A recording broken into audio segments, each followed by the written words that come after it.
It begins with a girl, 21 years old, a Canadian student who dreamed of exploring Los Angeles. Her name was Elisa Lam. On January 31st, 2013, she walked into the Cecil Hotel, a building infamous for its dark history, suicides, and killers who once lived inside. And then, she vanished. Weeks later, her body was discovered in the hotel's rooftop water tank. Guests had been drinking and showering in that same water for days. But what made this story infamous wasn't just the horror of her death. It was the last footage ever recorded of her. A security video from the hotel elevator. In it, Elisa behaves in ways that defy explanation. Pressing multiple buttons, hiding in the corner, gesturing at something or someone invisible. The internet exploded. Was it murder, paranormal, or the tragic end of a young woman fighting her own mind? 10 years later, the questions remain, and the elevator door never truly closes.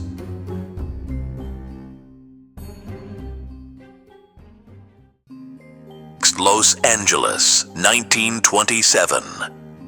The Roaring Twenties. The city was a beacon of glamour, fortune, and dreams that promised gold to anyone daring enough to chase them. And in the heart of downtown, a monument was born. The Cecil Hotel. It was never just a building. From the moment its doors opened, the Cecil stood like a towering cathedral of ambition.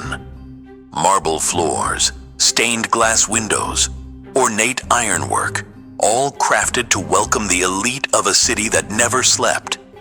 It was built to be grand, to be eternal. But behind the shine of chandeliers, a darker truth already pulsed in its walls. Because sometimes, places are born with shadows. The Descent.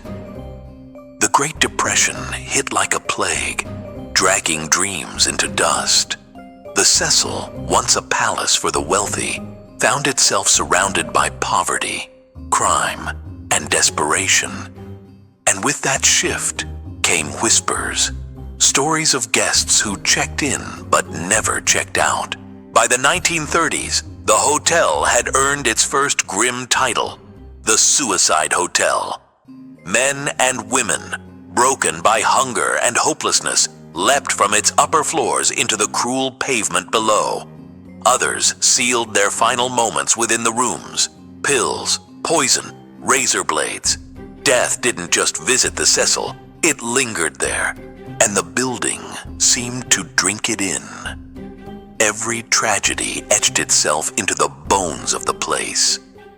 And slowly, the Grand Hotel decayed into something else entirely.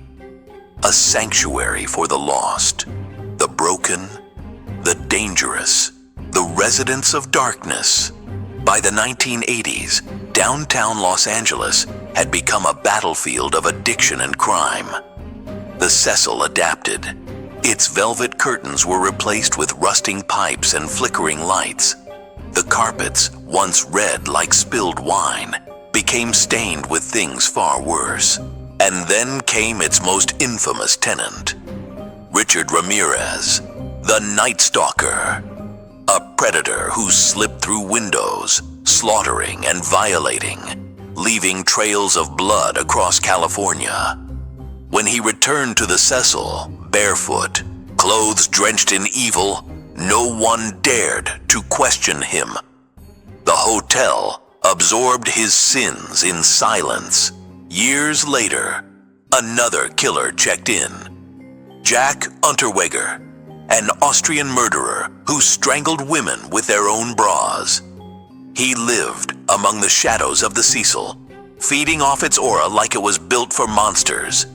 The Cecil wasn't just a hotel anymore. It was a theater of horror. A building alive with stories too grotesque to tell in daylight. The living curse those who walked its hallways swore the air was different, heavy, unwelcoming, like a hand pressed against your chest. Visitors described whispers in the night, doors opening on their own, footsteps pacing in empty corridors. Whether you believe in curses or not, the Cecil was drowning in them. It wasn't just about ghosts. It was about energy. Decades of misery, crime, and suffering had soaked into the plaster, into the steel, into the water running through its veins. And once a place has seen so much darkness, can it ever truly return to the light? The arrival of Elisa Lam. In January 2013, into this haunted monument of despair, walked Elisa Lam, a 21-year-old student from Vancouver, bright, curious, full of wanderlust. She had crossed the border into California, notebook in hand, ready to capture the stories of a city she had always dreamed about. She wanted to see the world, to experience adventure, to feel alive. But she checked into the wrong place, the wrong building, at the wrong time. Because for nearly a century, the Cecil Hotel had been waiting, watching, feeding. And now, another story was about to be written into its walls. Closing beat for Chapter 1. The Cecil was never simply a backdrop. It was a predator, a silent witness to suffering. And when Elisa Lam crossed its threshold, she became part of something larger, a history soaked in tragedy, violence, and things that cannot be explained. In the end, some believe she was simply another victim of her own fragile mind. Others insist she was swallowed by the hotel's curse. But in this chapter, one truth is certain. Elisa Lam had no idea she had just stepped into the Hotel of Shadows.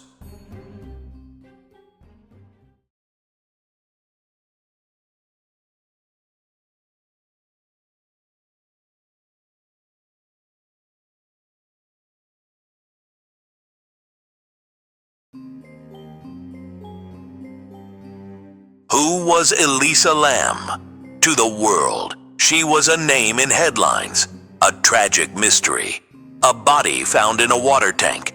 But before all that, she was just a young woman. Elisa was 21 years old, the daughter of immigrants from Hong Kong, raised in Vancouver, Canada.